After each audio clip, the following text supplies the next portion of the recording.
EV දැන් ඇවිල්ලා තියෙන කමර්ෂල් පැත්තට. මේක ඇවිල්ලා Rivon වතින් දෙන G0 5 කමර්ෂල් EV vehicle එකක් fully EV vehicle එකක් ඇත්තරම නිපුන් කිව්වා වගේ අපිට මේ LED headlamps මේක බලා ගන්න පුළුවන් හරි යුනික්. ඒ වගේම මේක DRL එකක්. signals දාපුවාම signal indicators DR එක තමයි blink වෙලා අපිට indicate කරන්නේ. අතරම මේක බැලුමට අපිට පේනවා EV vehicle එකක්. මොකද අර අපේ traditional combustion engine තියෙන vehicles වල වගේ විතර radiator drill එකක් වෙනුවට EV හැම වාහනයක්ම මේක ඇමරිකන්ද USA ද චයිනාද කියන්නේ ඉංග්ලන්ඩ් එහෙම අදාළ නැහැ. EV හැම එකකම තියෙන්නේ මේ වගේ අර drill එකක් නෑ කියන එක indicate කිරීම. කියන්නේ මෙතනින් තමයි අපි ඉතින් අර exterior එකකින් හොයාගන්න පුළුවන් අපිට මේක ඇත්තට EV එකක් කියලා. ඒත් එකම front එකේ අපි Rivon ලගේ අපිට දීලා තියෙනවා මේ charging port එකක් මෙතන. Rivon emblem එකත් බලා ගන්න පුළුවන්. charging port එකත් බලා ගන්න පුළුවන්. මම අපි කලින් 320 කතා කරා වගේම මේ නිපුන් මේකෙත් අපිට දීලා තියෙන කමර්ෂල් වෙහිකල් එකකට දෙන්න පුළුවන් වටිනම දේ. මොකද අපිට ඔව් අපි ලොකු දුරක් ගමන් කරන්න පුළුවන් ලොකු ලෝඩ් එකක් දාගෙන යනවා ෆාස්ට් charging option එක.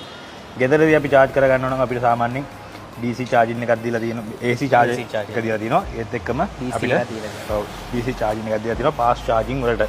විශේෂයෙන්ම දැන් මේ fast charging option එක ගත්තම මේක ගායන් මං හිතන්නේ විනාඩි 30ක් ඇතුළත 30 to 80 වෙනකල් charge කර ගන්න පුළුවන් fast charging option එක දීලා දෙනවා. ඇත්තට මේක අපි කලින් ඒගොල්ලෝ 320 එකෙත් දැක්කා. ඒ feature එක මේකට ගෙනල්ලා තියෙනවා. ඒක හොඳ benefit එකක්. ඒක හොඳ benefit එකක්. ඇත්තටම අපි අර කලින් කිව්වා වගේ charging fast charging state එක තමයි 30 to 80 කියන්නේ. ඒක අපිට DC charger එකක් පාවිච්චි කරලා විනාඩි 30ක වගේ කාලෙකදී. ඒ කියන්නේ commercial vehicle එකක් අපිට මේක delay කරන්න බෑ. අපි මේකෙන් ගෙනියන අපි goods and services commercial කිව්වට පස්සේ අපි deliver කරන්නේ. එතකොට අපිට ලොකු වෙලාවක් ගන්න බෑ charging වලට. අපිට snack එකකට හරි tea break එකකට හරි වාහනේ නවත්තපු වෙලාවක ටක් ගාලා DC charging point එකකට ගියා. ප්ලග් කරා charge කරගත්ත ගමන ගියා. කිසිම බාධාවක් නැහැ. මේකෙත් අපි ඉස්සරහට කතා කරගෙන යන් මේ නිකුන් petrol vehicle එකකට සාපේක්ෂව මොකද්ද මේකේ තියෙන ඇඩ්වාන්ටේජ් එක බිස්නස් එකට අපිට ගෙනත් දෙන්නේ මොකද්ද වැලියු ඇඩිෂන් එක මේ වාහනෙන් අපිට ගෙනත් දෙන්නේ කියලා ඉස්සරහට අපි කතා කරගෙන යනවා. අපි බැටරි එකට ගියා මේ ටික කතා කරමු. මේ වගේ තමයි ෆ්‍රන්ට් අපියරන්ස් එකේ අපි තා චුට්ටක් පල්ලෙහාට මෙන්න මේ විදිහට අපිට fog lights දෙක හම්බ වෙනවා. මේ දෙකත් LED fog lights එකක්. ඒ වගේම අපි ground clearance එක ගත්තොත් ගන්න අපිට මෙතනදී මිලිමීටර 120ක ඔව් ඒ ආසන්න ground clearance එකක් දීලා තියෙනවා. right දැන් මේකේ මේ front appearance එක ගත්තම දැන් සාමාන්‍යයෙන් අර vehicle එකේ ගොඩක් ඉස්සරහට ඇවිල්ලා නැහැ vehicle එක පොඩ්ඩක් flat වෙලා වගේ තියෙන්නේ. ඒක අපි ගොඩක් ඒක මේ කියන්නේ symbolize කරන්නේ සාමාන්‍යයෙන් ගොඩක් van වල අනිත් එක මේ commercial vehicles නේ. මේවා අපිට convenient වෙන්න ඕනේ. ඒ කියන්නේ අපි අර පොඩි පාරවල් ගෙනියන්න පුළුවන් වෙන්න ඕනේ. පාරවල් වල ගෙනියන්න heavy traffic වල ගෙනියන්න. මොකද කොළඹ area එකේ වාහන commercial vehicle එකක් හෝ private එකක් සාමාන්‍ය අපි ඩොමෙස්ටික් වාහනයක් උනත් ඩ්‍රයිව් කරගෙන යනකොට මාර ට්‍රැෆික් එකක් කන්ජෙෂන් එකක් අපිට හවසට උදේට වගේ බලා ගන්න පුළුවන්. ඇත්තට මේ වාහනේ හොඳ කැපැසිටි එකකුත් තියෙනවා ලෝඩින් කැපැසිටි එකක් අපි ඉස්සරහට කතා කරගන්න. ඒ වුණාට මේක සිටි එකට ඔප්ටිමයිස් කරලා හදපු වාහනයක්. එතන ඕන තැනදී අපිට පොඩි ඉඩකින් හැන්ඩල් කරගෙන අනිත් එක මම වීල් බේස් එකත් මේක කතා කරන්න. වීල් බේස් එකත් හරිම අඩුයි. ඒකට යූ ටර්න් එකක් ගහගන්න පාරවල ටක් ගාලා හරව ගන්න ඒ පහසුකම් ඔක්කොම හොඳ කන්වීනියන්ට් වෙහිකල් එකක්. කපා ගන්න ලේසියි. රයිට් අපි ඒ ටික කතා කරමු වීල් එක ගැන කතා කරන්න ඇති ඉන්ටීරියර් වලට යති ඉතුරු ෆීචර්ස් ටික කතා කරමු. ගායන් ඒකම මම බැටරි එකට යන්න කලින් අපි ගත්තොත් වීල් ස්ක්‍රීන් එක ගත්තොත් දැන් මේ වීල් ස්ක්‍රීන් එකත් අර ලොකු හොඳ කියන්නේ හොඳ view එකක්. හොඳ view එකක් ඩ්‍රයිවර්ට දෙන්න විදිහේ හොඳ වීල් ස්ක්‍රීන් එකක් අපිට බලා ගන්න පුළුවන් හොඳ වයිඩ් වීල් ස්ක්‍රීන් එක. ඒත් එක්කම රයිට් අපි බැටරි එක ගැන කතා කරමු නේ. රයිට් අපිට 320R එකේ බලා ගන්න පුළුවන් වුණ විදිහට ලොකුවට බලා ගන්න බෑ. මොකද මේක rear wheel vehicle එකක්. එතකොට මෝටර් එක තියෙන්නේ පිටිපස්සේ. අපිට right බැටරි එක යටින් තියෙන්නේ. ඔව්. මෙතෙන්දී සාමාන්‍යයෙන් coolant ටික brake oil ටික ඔව්. අතරම නිකුන් ඔයාගේ වගේම මේක ඇවිල්ලා rear wheel driven vehicle එකක් විශේෂයෙන් කියන්න ඕනේ. rear wheel driven vehicle එකක් වෙන්නත් මේක හේතුව වෙන්නේ මේක commercial vehicle එකක් කියලා මම ඔයාලට කිව්වනේ. එතකොට මේකේ අපි අපේ තියෙන අමුද්‍රව්‍ය දේවල් ටික වාහනේට ලෝඩ් කරන්නේ කමර්ෂල් වෑන් එකක් විදිහට පිටිපස්සේ. එතකොට ට්‍රැක්ෂන් එක අපි ගොඩක් වාහන වල හැම ප්‍රෝග්‍රෑම් එකකම අපි ට්‍රැක්ෂන් ගැන කතා කරා. මෙයාලත් ඒ rear wheel driven vehicle එකක් බවට මේකපත් කරන්න හේතුව කමර්ෂල් vehicle එකක් විදිහට ට්‍රැක්ෂන් එක බිල්ඩ් අප් කර ගැනීම තමයි. ඒකින්ද මේක rear wheel vehicle එකක් අරගේ වගේ ඉස්සරහින් අපිට බලා ගන්න බෑ.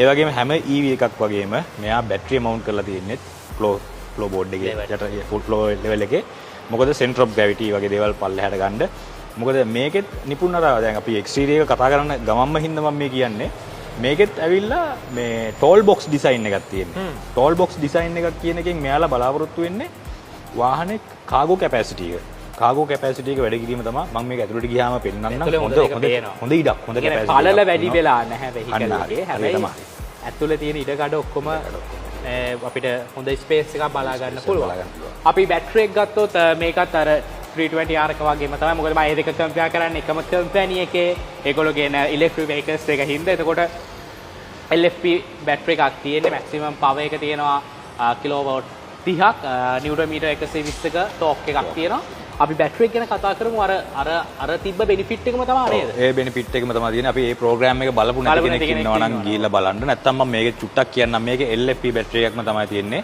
LFP කියන්නේ ලිතියම් ෆෙරස් නැත්නම් අයන් ෆොස්ෆේට් ඒ බැටරි එක හොඳයි බැටරි එක හොඳ කේපබිලිටි එකක් තියෙනවා ෆාස්ට් චාර්ජින් කේපබිලිටි එකක් තියෙනවා චාර්ජින් සර්කල් 2000ක් 3000ක් වගේ යන්න පුළුවන් හොඳ ලයිෆ් ස්පෑන් එකක් තියෙනවා අනික ලංකාව වගේ උෂ්ණ රටවල් වලදී perform කරන්න හොඳ බැටරි එකක් ඒ වගේ ගොඩක් ඇඩ්වාන්ටේජ් ගොඩක් ඒ බැටරි තියෙනවා ඒ වගේම මේකේ බැටරි ගැන කතා කරනකොට විශේෂ දෙයක් මම ඔයාලට කියන්නම් මේ බැටරි එක CATL කියන කම්පැනි එකකින් තමයි මේ වාහනේට දීලා තියෙන්නේ CATL කියන්නේ Contemporary Amperex Technology Limited කියන එක තමයි. ඒ කියන්නේ චයිනාවල තියෙන හොඳම බැටරි නිෂ්පාදනය කරන කම්පැනි එකක්.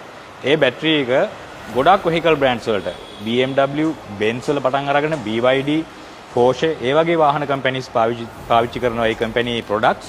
ඒක බැටරි ගැන කොච්චරද කියනවනම් CATL කම්පැනි එක 137ක් ඉලෙක්ට්‍රික් වෙහිකල් මාකට් එකේදී බැටරි දෙන්නේ CATL ලා. එතකොට CATL ලගෙම LFP බැටරි එකක් තමයි මේ වාහනේදී අපිට බලා ගන්න පුළුවන් වෙන්නේ. ඒක ලොකු ඇඩ්වාන්ටේජ් එකක් අපි ගෙවන ප්‍රයිස් එක අනුව මේ වාහනේ අපිට දෙන්නේ අනිත් පැත්තට. රයිට්. ඔය ටික තමයි අපිට ෆ්‍රන්ට් අපියරන්ස් එකේ කතා කරන්න තියෙන්නේ. ඒ වගේම අපි ෆ්‍රන්ට් අපියරන්ස් එක මෙන්න මෙතනින් අපිට සෙන්සර්ස් ටිකක් බලා ගන්න හැකියාව තියෙනවා. ඒ වගේම මෙන්න මෙතනින් ෆ්‍රන්ට් කැම් එක මේගොල්ලෝ ෆීචර් කරලා තියෙනවා. රයිට්. ඔය ටිකෙන් පස්සේ එහෙනම් අපි ගයන් යමු හරිනේද? සයිඩ් view එකෙන් reappearance එක කතා කරන අපි wheel එක ගැන කතා කරමු. wheel එක එන්නේ 14 inch alloy wheel එකක් එන්නේ මේත් අර වගේම තමයි. ඒ කියන්නේ alloy wheel එක original wheel එකක් ඇවිල්ලා තියෙන්නේ. disc front disc තියෙනවා. ඒ වගේම පිටිපස්සේ අපිට බලා ගන්න පුළුවන් drum brake. මේකේ suspension කොහොමද? මේකේ suspension මේකේ තියෙන McPherson independent suspension ඉස්සරහට තියෙනවා. පිටිපස්සට තියෙන්නේ multi link suspension එකක්. මොකද පිටිපස්සේනේ අපේ cargo load වෙන්නේ. ඒත් එකම මේ ටයර් එක ගැන විශේෂයෙන් කියනවා නම් මෙයාලා කියනවා මේක මිලිමීටර් 145ක පළලකින් යුක්තයි කියලා මේ ටයර් එක. ඒ පළල විශේෂයෙන්ම කියන්න ඕනේ ඕනාවට වඩා ටයර් එක වයිඩ් කරලා නැහැ. එතකොට වාහනේ තියෙන efficiency අඩු වෙනවා. ඕනාවට වඩා නැරෝ කරලත් නැහැ. එතකොට වාහනේ ස්ටැබිලිටි එක අඩු වෙනවා. මේකට ගැලපෙන ඔප්ටිමල් ලෙවල් එකක විඩ්ත් එකක් ටයර් එක මෙයාලා මේන්ටේන් කරලා තිනවා. අපිට දෙනම ටයර් එක ඒකයි. සස්පෙන්ෂන් මම කිව්වා වගේම McPherson පිටිපස්සේ මොකදර වංගු එහෙම ගත්තී අනිවාර්යයෙන්. හොඳ කෝනරින් වලට. ඒ කියන්නේ පර්ෆෙක්ට් රෝලින් කිසිම වාහනයක් 100% දෙන්නේ නැහැ. හැබැයි ටයර් එක බලපානවා පර්ෆෙක්ට් රෝලින් කන්ඩිෂන් එකට. ඒකට ගැලපෙන විදිහට තමයි මේක ටයර් එක මෙයාලා වාහනේට ඉන්ටග්‍රේට් කරලා තියෙන්නේ. රයිට්. එතකොට අපිට සයිඩ් අපියරන්ස් එකේ මෙන්න මේ විදිහේ view එකක් තමයි බලා ගන්න පුළුවන්. ඒ වගේම අපි power mirrors මේගොල්ලෝ ෆීචර් කරලා තියෙනවා. wig mirrors ඇවිල්ලා තියෙනවා.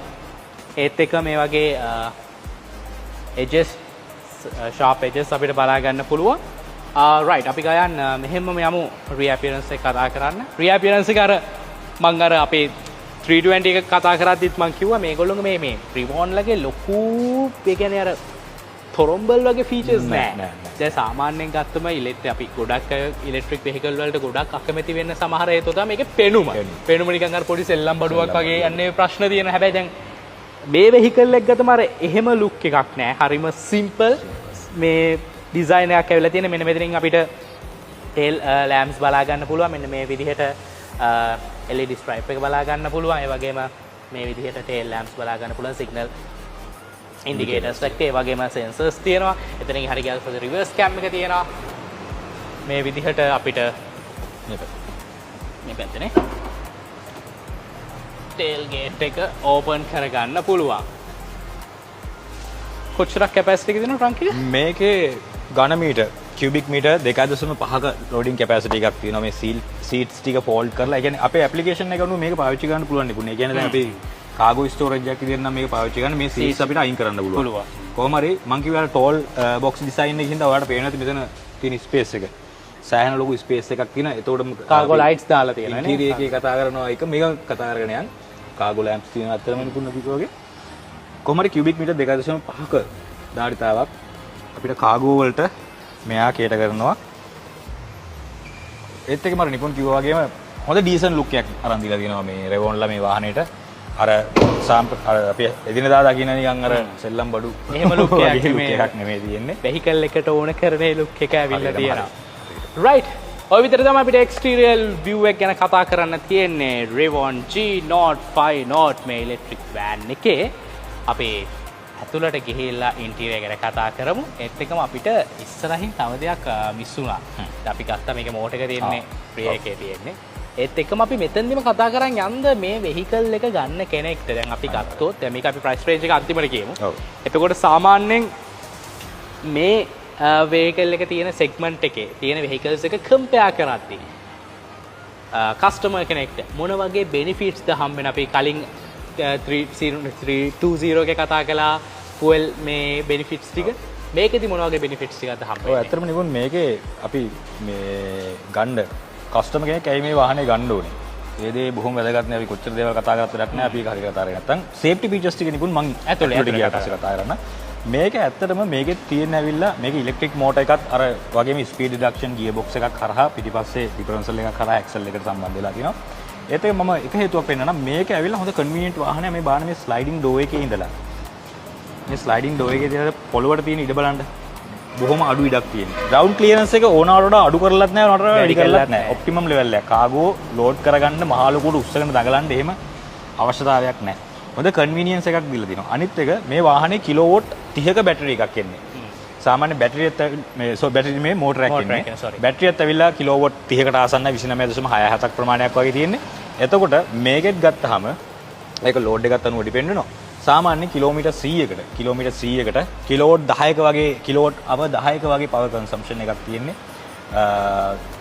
ඒත් එක්කම මේකේ ඇවිල්ලා සම්පූර්ණ ෆුල් චාර්ජ් එකකදී මයිලේජ් එක මෙයාලා අපිට කියනවා කිලෝමීටර් 230ක් යන්න පුළුවන්. 230ක් යන්න. කිලෝමීටර් 230ක් යන්න පුළුවන්. එතකොට DC fast charging CCS2 port එකක් තියෙනවා මේකේ. එතකොට අපිට පුළුවන් අර කිව්වා වගේම මගදී අපි බැටරි එක charge කරගන්න ඕන නම් පොඩි ටී එකක් කරන එකක් ගන්න ගමන් හරි ස්නැක් එකක් ගන්න ගමන් විනාඩි 30ක් කියන්නේ එච්චර ලොකු දෙයක් නෙමෙයි. අපිට ආයේ 30 to 80 charge කරගෙන අපේ ගමන කන්ටිනියු කරන්න පුළුවන් කිසිම බාධාවක් බිලෙන වෙලාව. හරිද? ඒ පහසුකමත් මෙයාලා අපිට දීලා තියෙනවා. එතකොට අර සාමාන්‍ය අපි කතා කරා වගේ පෙට්‍රල් වෙහිකල් එකකට වගේ කොස්ට් එක කම්පෙයාර් කරලා බලනකොට මේකෙත් කිලෝමීටර් එකකට ඇත්තටම අපිට charge දෙන්නේ රුපියල් 6ක 5ක වගේ මුදලක්. එතකොට සාමාන්‍ය කමර්ෂල් වෙහිකල් එකක් පාවිච්චි කරොත් රුපියල් 25කට වඩා අපිට charge වෙනවා අනිවාර්යයෙන්ම. එතකොට ලොකු සේවිං එකක් මේ EV එක පාවිච්චි කරලා අපේ බිස්නස් එකට ලොකු වැලියු ඇඩිෂන් එකක් ගන්න පුළුවන් අපි ගෙවන මුදලට සාපේක්ෂව. right ඉතින් Revon G05 Note 5 door van එකක් ඒකත් කියන්න ඕන 5 or simply visit adaderana.lk